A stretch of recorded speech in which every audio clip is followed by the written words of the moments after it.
नमस्ते, मैं अभिनय आकाश और आप देखना शुरू कर चुके हैं प्रवाह साक्षी का special show most level information यानी हमारा जंग इजराइल और ईरान के बीच छिड़ी है। लेकिन इस वक्त ऐसे किरदार की चर्चा तेज हो चली है जिसे कुछ लोग नायक मानते हैं, कुछ लोग खलनायक। लेकिन एक बात तो है कि उसकी जिंदगी ने दुनिया को हिलाकर रख दिया था और इसी वजह से दुनिया में उसको लेकर राय बटी हुई है। उसकी मौत पर अमेरिकी भी रोने वाले हैं तो उसके जीते जी अमेरिकी ही दुश्मन भी। सद्दाम का नाम सुनते ही किसी को बहादुर नेता की छवि याद आती है तो किसी को एक बेरहम तानाशाह की। वो आदमी जिसने इसराइल पर मिसाइलें दागी और जिस जगह से मिसाइलें छोड़ी गई वहीं पर मस्जिद बनवा दिया। कुछ लोग उसे अरब की शान कहते हैं जिसमें पश्चिमी ताकतों को खुले चुनौती दी। वो शख्स जिसने अपने खून से कुरान लिखवाया, धार्मिक जुनून का सबूत दिया। वो शख्स जिसने जब अपने देश की बागडोर संभाली तो अपने देश में विकास के लिए खूब काम किया। लेकिन एक दूसरा पहलू उसे निर्दयी तानाशाह भी बनाता है। सत्ता के लिए उसने निर्दोषित लोगों की जान ली, उसने लोगों के दिलों में डर पैदा किया, विरोध करने वालों को मरवा दिया। इराक जिसे कभी पश्चिम एशिया का पावर सेंटर माना जाता था, आज एक ऐसे दौर से गुजर रहा है जहां उसकी जमीन और आसमान दूसरे के युद्धों का गलियारा बन चुके हैं। वहीं उसके सबसे बड़े नेता का जिक्र इजराइल और ईरान की जंग के दौरान भी देखने को मिला है। दूसरे के युद्धों का गलियारा बना इराक का आसमान। इजराइल के रक्षा मंत्री इजराइल कैड्स ने चेतावनी दी कि ईरान के सर्वोच्च नेता अयतुल्ला अली खामनेई का हश्र उसके पुरतानशाह सद्दाम हुसैन जैसा हो सकता है। कैड्स ने समाचार एजेंसी रॉयटर्स से कहा कि याद रखिए कि पड़ोसी देश इराक के तानाशाह का क्या हुआ था जिसने इजराइल के खिलाफ यह रास्ता अपनाया था। खामनेई के भाग्य को सद्दाम हुसैन से जोड़ने वाली कैड्स की चेतावनी को अत्यधिक आवेशपूर्ण बयान माना जा सकता है जो यहूदी राज्य और उसके कट्टर प्रतिद्वंदी तेहरान के बीच बढ़ती दुश्मनी को दर्शाता है। 2003 में अमेरिका के नेतृत्व वाले आक्रमण के बाद सद्दाम हुसैन को उखाड़ फेंका गया और मार डाला गया जो उसके शासन के पूर्ण पतन का प्रतीक था। इजराइल के कट्टर दुश्मन सद्दाम हुसैन की मौत के बाद उनके देश में बिना परमिशन के ही हवाई जहाज़ों का आवागमन आम हो चला है। 12 जून की सुबह जब इजरायली लड़ाकू विमान ने ऑपरेशन राइजिंग लायन के तहत ईरान के इस्फान और नतांज में सैन्य ठिकानों पर अटैक किया तो इराकी हवाई क्षेत्र से बिना अनुमति के ही गुजरकर एयर स्ट्राइक किया। तब बगदाद, बसरा, मोसुल और एरबिल के लोग घबराए हुए थे। यह कोई पहला मौका नहीं था कि बीते कुछ हफ्ते में कई बार सुबह और शाम के समय इन शहरों में साउंड की गति से तेज उड़ने वाले जेट विमानों की आवाज़ें गूंजती। बसरा इंटरनेशनल एयरपोर्ट के पास धमाकों की आवाज़ तक सुनी गई। लेकिन हैरानी की बात है कि इराक की सरकार न तो जेट व मिसाइलों को रोक पा रही है, न कोई विरोध दर्ज करा पा रही है। नतीजा जनता का गुस्सा चरम पर है।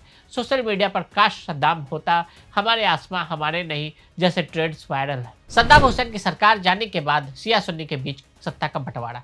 इराक की बहुसंख्यक आबादी शिया है। जब तक सद्दाम हुसैन इराक की सत्ता में रहे तब तक यहाँ शिया हाशिए पर रहे। सद्दाम हुसैन सुन्नी मुसलमान थे लेकिन 2003 के बाद से अब तक इराक के सारे प्रधानमंत्री शिया मुसलमान ही बने हैं और सुन्नी हाशिए पर होते गए। 2003 से पहले सद्दाम हुसैन के इराक में सुन्नियों का ही वर्चस्व रहा। सेना से लेकर सरकार तक में सुन्नी मुसलमानों को बोलबाला था। सद्दाम के दौर में शिया और कुर्द हाशिए पर थे। इराक में शिया 51% और सुन्नी 42% है। 2003 के बाद ईरान समर्थित मिलिशिया जैसे हिजबुल्ला ब्रिगेड्स और करजाई सैयद अल शुहदा का इराक में उदय हुआ। अब इन मिलिशिया गुटों में 1 लाख से ज़्यादा लड़ाके हैं। आरोप है कि इन्हें ईरान से ड्रोन्स, रॉकेट्स और बैलिस्टिक मिसाइलें मिलती हैं। राजनीतिक प्रभाव को देखें तो मिलिशिया से जुड़े नेता संसद में 50 से ज़्यादा सीटें रखते हैं।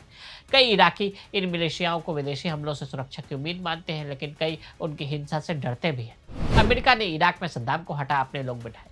20 मार्च ही वो तारीख है जब इराक के जैविक हथियार होने के शक की बुनियाद पर अमेरिका 20 साल पहले अमेरिकी राष्ट्रपति बुश ने युद्ध की शुरुआत की थी। ये वो दौर था जब आदेश के साथ ही अमेरिकी नौसेना के क्रूज मिसाइलों ने इराक की राजधानी बगदाद में कई जगहों पर अटैक किया था। बगदाद शहर बम और हवाई हमलों की आवाज़ से गूंज रहा था और उसके साथ ही सद्दाम हुसैन के लंबे शासन का अंत होने जा रहा था। सिर्फ 21 दिनों में अमेरिका ने इराक के तमाम बड़े शहरों को अपने कब्जे में ले लिया लेकिन सद्दाम हुसैन अमेरिका की पकड़ से दूर था।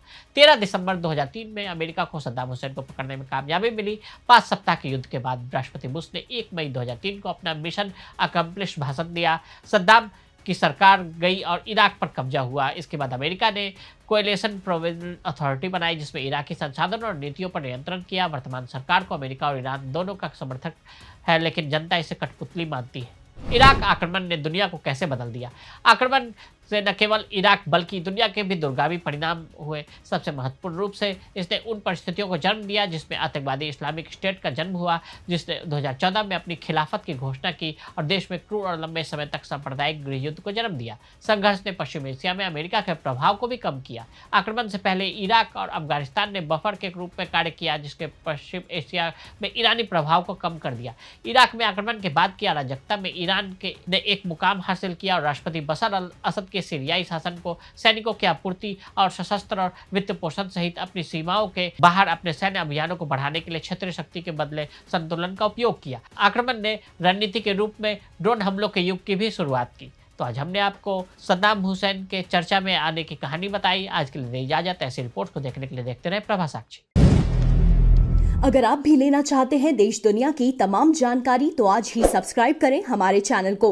साथ ही नीचे दिए बेल आइकन को जरूर दबाएं ताकि हर अपडेट आप तक पहुंच सके।